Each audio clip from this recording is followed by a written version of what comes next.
El neoliberalismo no fue una simple ocurrencia de un grupo de políticos malévolos, sino la culminación de un largo proceso histórico.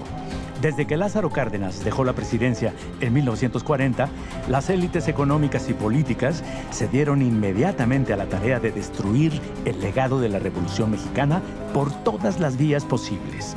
Durante la misma época, el mundo vivía grandes cambios que empoderaron a los Estados Unidos y su particular visión de desarrollo. Ya para los años 80 del siglo pasado, el neoliberalismo llegó a ser la ideología dominante en el mundo entero. Y el famoso Consenso de Washington tuvo en México uno de sus campos de experimentación más crueles y agresivos.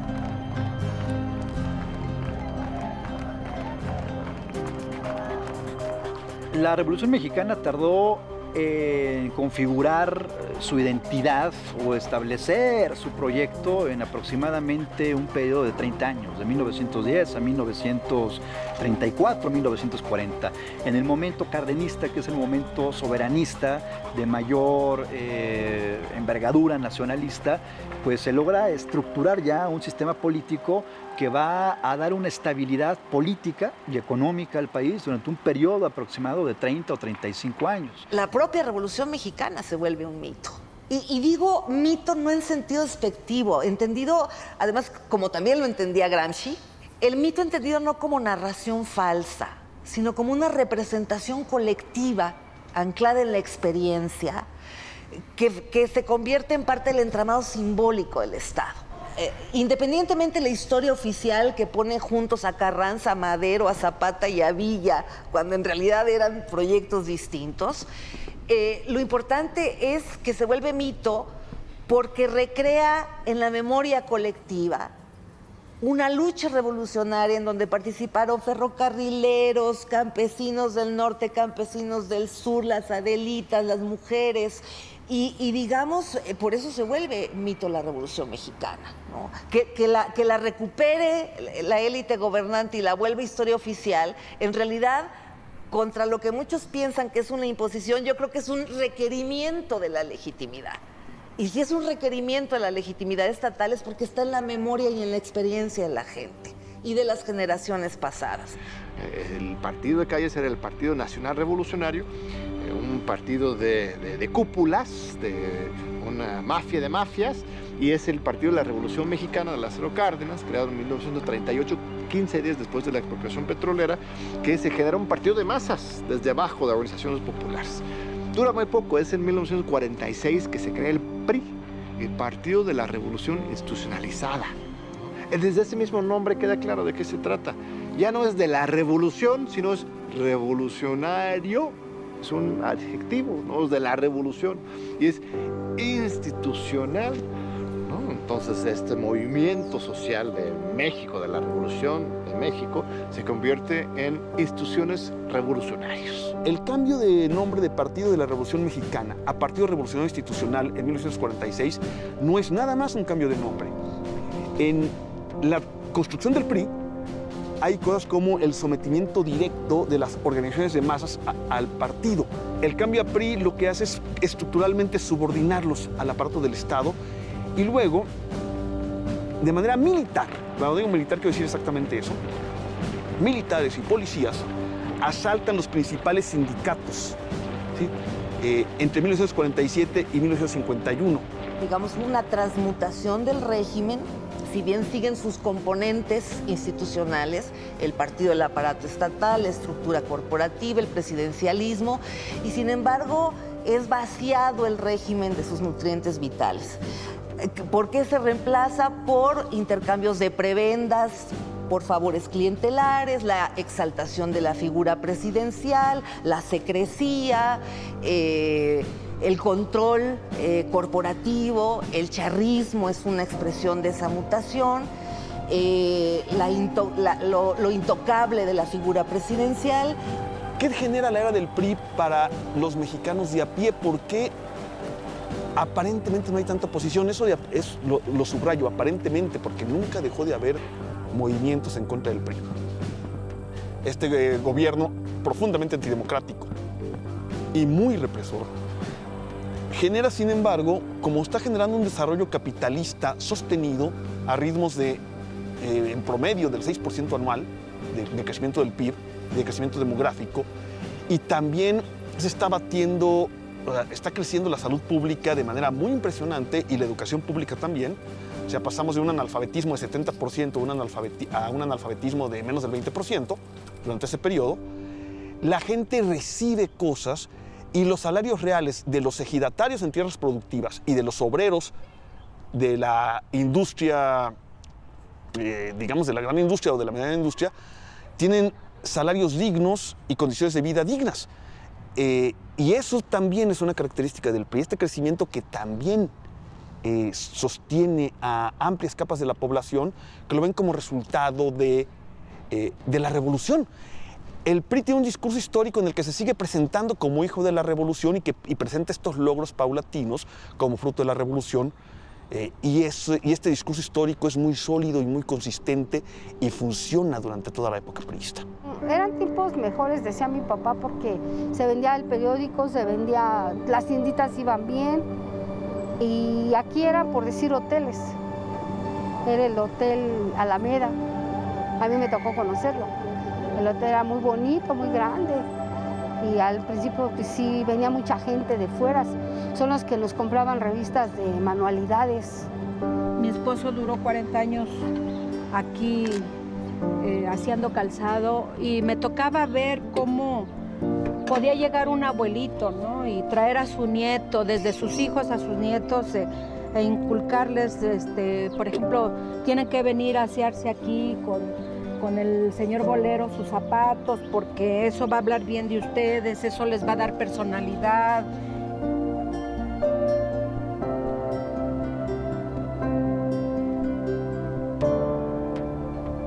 Pero más allá de la fachada de prosperidad y el supuesto carácter revolucionario de los líderes políticos de aquel tiempo, en realidad ya se estaban sembrando las semillas del esquema neoliberal basado en prácticas de despojo, de privatización y de corrupción. La vieja clase política revolucionaria rápidamente sucumbía frente a las ambiciones económicas y empezaban a utilizar el poder del Estado para sus propios intereses. Esta nueva lógica del poder preparó el escenario para que después México fuera uno de los casos más emblemáticos en la aplicación del modelo neoliberal en el mundo.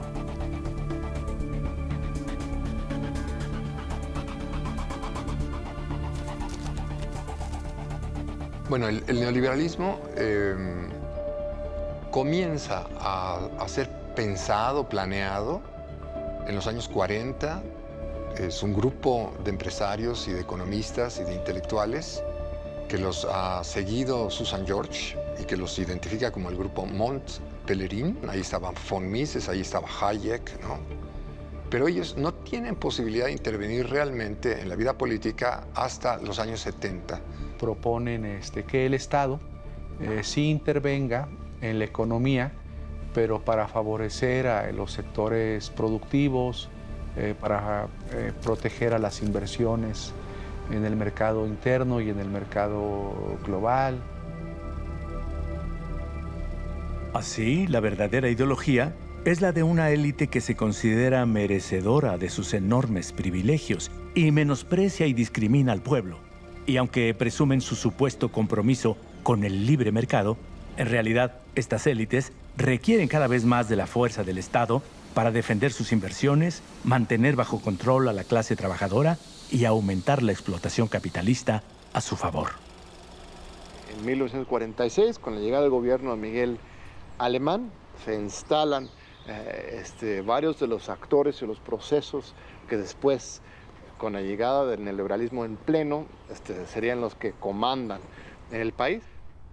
Pero no solo es el sometimiento de las organizaciones de masas a la voluntad del Estado, sino que hay tres alianzas clave que genera el alemanismo, que es una alianza clave con la burguesía y muy particular y directamente con el Grupo Monterrey, el sector más rico, pero también más reaccionario de la burguesía mexicana, de que la política económica del régimen va a ser palomeada por ellos y de que los verdaderos beneficiarios de la política económica del régimen va a ser la gran burguesía mexicana. Y luego hay una segunda alianza central que marca toda la etapa del PRI de 47, cuando se hace la alianza, a 88, donde México estratégicamente va a jugar alineado a Estados Unidos durante la Guerra Fría, y eso provoca la expulsión de todos los comunistas y toda la izquierda radical que encabezaba Vicente Lomado Toledano del gobierno y su exclusión definitiva del grupo en el poder. Un elemento más, se detiene para todo fin práctico el reparto agrario de tierras productivas.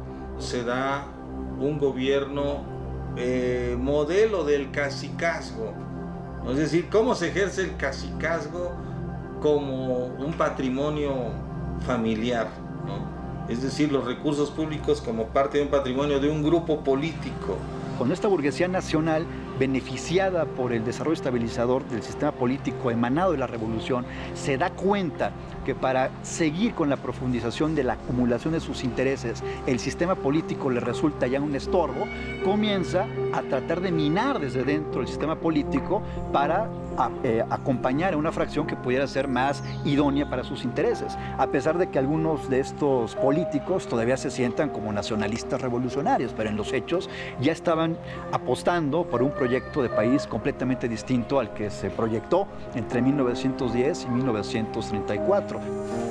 El paso definitivo hacia el neoliberalismo en el mundo se da durante los años 70 y 80 del siglo pasado. Fue una revancha de los grandes poderes económicos globales en contra del Estado benefactor que canalizaba recursos a los más vulnerables y también en contra del empoderamiento obrero que había acompañado los procesos de industrialización. Y que, digamos, tiene sus primeros indicios, 1978, el viraje chino con Deng Xiaoping, 1979, el ascenso de Margaret Thatcher en Inglaterra y 1980, Reagan en Estados Unidos. Y que en México va a tener, digamos, su correlato cuando en 82 entra Miguel de la Madrid y pone como secretario de Programación y Presupuesto a Carlos Salinas de Gortari, que va, digamos, a comenzar a formar todo su grupo compacto para preparar ya el asalto a la presidencia en 1988. Se dice que después de la presidencia del general Lázaro Cárdenas hubo una traición a los principios de la revolución, pero claramente con el gobierno de la Madrid este proceso se aceleró. El programa inmediato de reordenación económica constituye la respuesta para enfrentar la crisis y crear las condiciones mínimas para el funcionamiento normal de la economía. Las acciones en él se han precisado dirigidas a combatir la inflación y la inestabilidad cambiaria, a proteger el empleo, el consumo básico y la planta productiva, a mantener las fuentes de trabajo e impedir que se destruya lo que se ha creado con tanto esfuerzo. Ello nos llevará a recuperar la capacidad de crecimiento sobre bases diferentes. Supuestamente para recuperar la economía, poder salir del enorme endeudamiento y de la misma corrupción del Estado de la época de Echeverría y López Portillo. Los líderes mexicanos pues aceptan estas recetas desde el Banco Mundial, desde el Fondo Monetario Internacional. No permitiremos que el servicio de la deuda externa se convierta, una vez consolidado el proceso de ajuste, en factor inhibitorio del crecimiento y de la generación de empleo.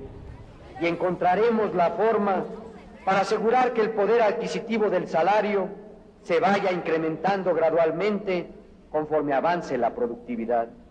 Crecimiento del empleo, con estabilidad de precios y con recuperación salarial, constituirá el marco general de la política social en los próximos años. En su momento todos, cuando empezó el gobierno de Salinas de Gortari, por ejemplo, yo me acuerdo, los primeros 2 años todos estaban felices con Salinas de Gortari. Ya fue después, cuando ya la devaluación del peso y todo eso, que dejó muy mal al país. Pero al principio, o sea, había trabajo para todos. Pues sí, algunos decían eso, otros decían lo contrario, y al final una gran parte de la sociedad quedó inconforme. Es lo que sentíamos, ¿no? Pues comienzan a establecer lazos con los organismos financieros internacionales, con la burguesía nacional financiera local, y comienzan a presionar y a establecer una lucha abierta soterrada a veces al interior del mismo sistema político, que termina desplazando al componente nacional popular de la Revolución Mexicana. A que tomara ciertas decisiones que implicaran reducción en el gasto público,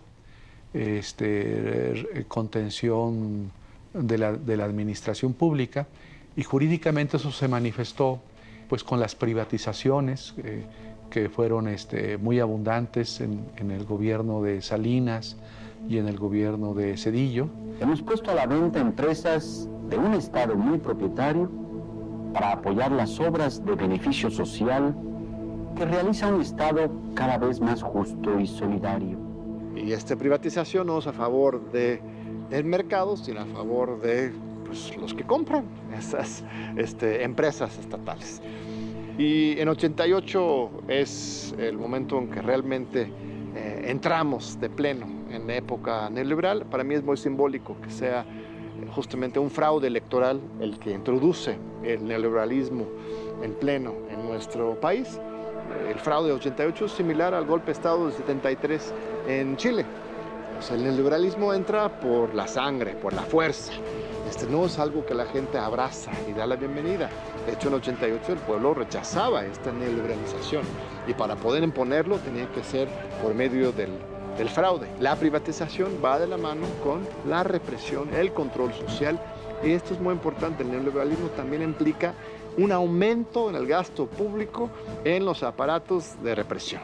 Es decir, no es un proceso espontáneo, sino sostenido en la fuerza organizada del Estado contra lo que dice la doctrina neoliberal. And I think this, by the way, is a very important thing to remember, that while neoliberalism, in a sense, became dominant in, say, the United States and Britain through democratic kind of processes of the sort I've described, in many parts of the world is imposed by violence. De acuerdo con el académico británico David Harvey, esta es una de las grandes contradicciones de la teoría neoliberal. Por un lado, se habla de austeridad y de una desconfianza hacia el Estado, pero por el otro lado, se fortalecen las fuerzas coercitivas del mismo para defender la propiedad privada y los privilegios de los potentados. Mientras se van olvidando las ideas de igualdad, colectividad y solidaridad propias de la ideología supuestamente derrotada el 9 de noviembre de 1989, con la caída del Muro de Berlín.